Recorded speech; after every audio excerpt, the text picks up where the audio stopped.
Hey guys, hope you're well. The Mountain by Gorillaz has been out for almost 3 months now, and it's already become one of the fan favorites. So I thought I'd create a list of all the songs on the album ranked from worst to best. At number 15, it may be controversial, but I've put The God of Lying.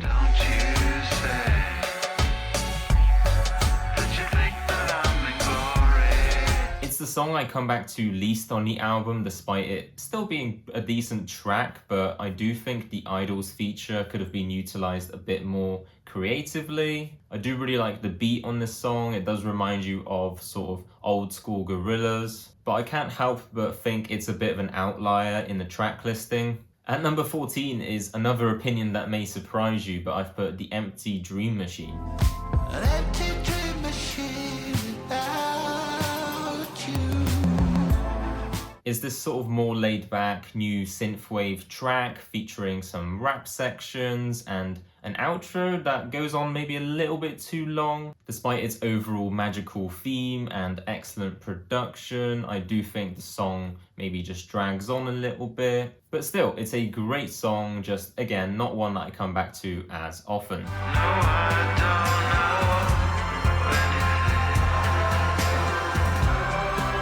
At number 13, I've put Casablanca, which initially was probably one of my least favorites alongside The God of Lying. It simply did not stick out as much in terms of lyricism and overall creativity. It's still a really lovely song, and I do appreciate it for what it is, but it doesn't get stuck in your head. But I've got to say, Damon's vocals are actually quite nice on this song. Number 12 goes to more of an interlude, yet it's still beautiful with its overall themes of the afterlife and grieving for someone really close to you.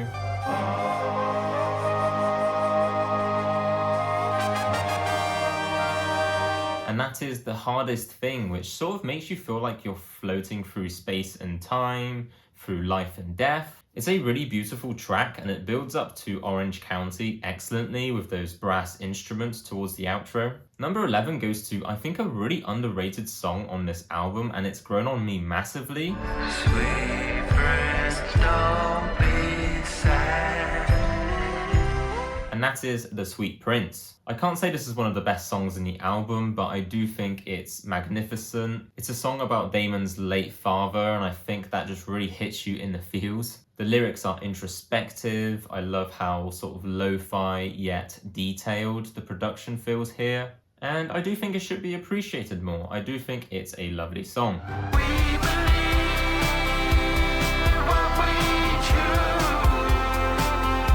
Number 10 goes to The Plastic Guru, which I think is a really head-boppy song. It's really groovy with its guitars and overall upbeat tone. Again, I love the use of the Indian origin instrumentation throughout the song that leads into the outro. I think it's really solid, but not as spectacular as the rest of the album. Number 9, I do think people might be surprised it's not higher up, but I've placed Delirium.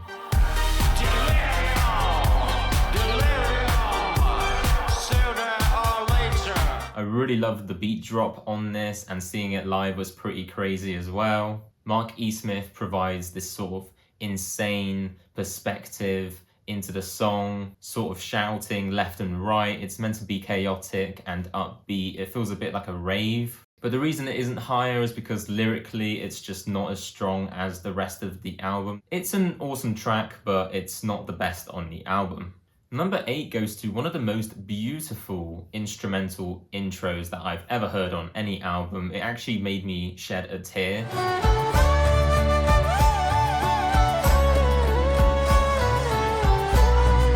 That's the title track, The Mountain. It's glorious, it sets the theme excellently. I love the combination of all those instruments, all those Middle Eastern influences. Each featured artist and band member just understood the assignment. It's stellar. It makes you feel like you're entering the world of The Mountain. It makes you feel like you're truly there, and yeah, I just love it. Number 7 goes to a super catchy song and a great single from this album, Orange County. You know the hardest thing is to say goodbye. It's one of those songs where the lyrics are quite introspective and actually quite sad, but the melody and the rhythms are really happy and joyful. Again, to me, this song is a celebration of the afterlife and sort of celebrating someone's life in a way. Kara Jackson's feature and overall tone for the song is really great, and I think it complements the song really well. It's really solid and it has a lot of replayability value, so I get why the fans really love this song. Number 6 goes to this epic and grand ensemble of artists who come together to create this overall really beautiful yet melancholic song, which is the Shadowy Light. Shadowy light, shadowy light. Rest in peace Asha Bosal, who added magnificent vocal additions to this song and really gives a lot of life to the overall theme surrounding the song as well. I love how this song builds up. All those vocal harmonies just sound excellent together. It really is quite emotional, I think, and to me this is probably the most underrated song on the album. Number 5 goes to a track that's just straight up fire, and that is Damascus. That's the way it is, and it's like new arrival, fresh arrival, new arrival. It's groovy, it's upbeat. I can see this being played at like a party or something. I can also see maybe future DJs using this song as a sample. It's just that good. I love the back and forth rapping between Yassine Bey and Omar Suleiman. It's most certainly one of the most earworm tracks on the album, and I'm still not bored of it despite many plays. I think to me this is one of those songs that bridges Plastic Beach and The Mountain together, and it is just excellent. Number 4 goes to probably my favorite outro of any Gorillaz album, which is The Sad God. You closed your eyes in paradise. To me, lyrically, this is the strongest song on the album. I love Damon or 2D's vocal additions, and the lyrics are introspective. It really makes you think.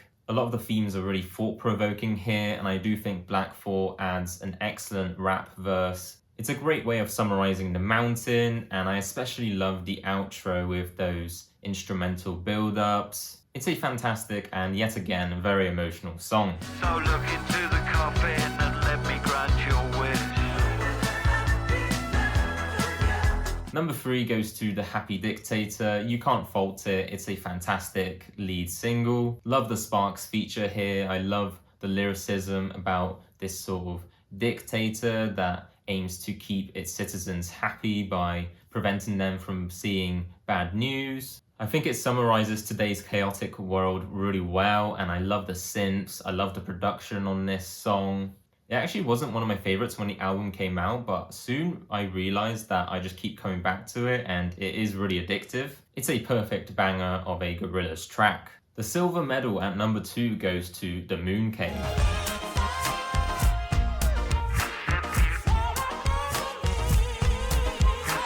I mean, this song is also just perfect. Again, a really great introduction following that title track to introduce you to the world of The Mountain and the album as a whole. The vocal ad-libs and the back and forth rapping in the verses are just excellent. I also really love the wind instruments alongside 2D's vocals in that first half of the song. I think that goes a long way. But I really think the main highlight of the song are the posthumous appearances in the second half in the rapping verses. I love the back and forth flow. It really has this grand production value from start to finish that I just really love, and I keep coming back to it and I keep being amazed. Honestly, this may be a top 20 Gorillaz song. It really is that good.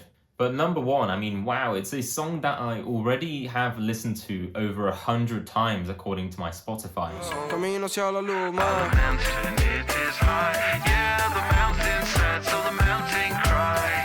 I really can't get enough of it. It was one of my favorite songs of 2025. I placed it at number 2.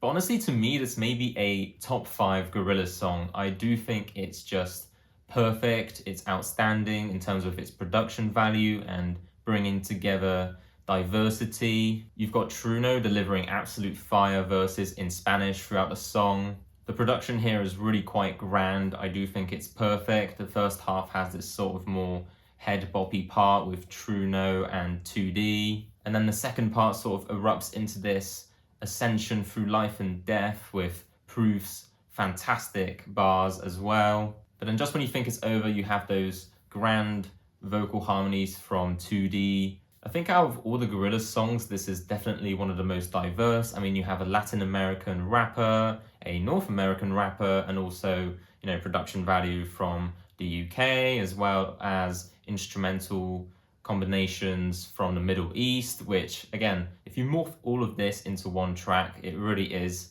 a perfect combination. Who would have thought? I do think the Manifesto is the most ambitious song on this album. And that is my favorite song on The Mountain. I did a more in-depth dive into this single when it first came out. Make sure you check it out as well. But there is my ranking. I hope you agreed with some of my picks. Even if you didn't, make sure to let me know in the comments below what your favorite song is from The Mountain. It's a superb, ambitious piece of work, and all of the songs on here are great, if not amazing. So don't be disheartened by some of my picks. The Mountain is already my third favorite Gorillaz album, and there is no real worst track on here. So even if you disagreed with some of my picks, make sure to leave a like and subscribe if you want to see more music content like this. That would be fantastic. And thank you for watching. I'll see you guys in the next video.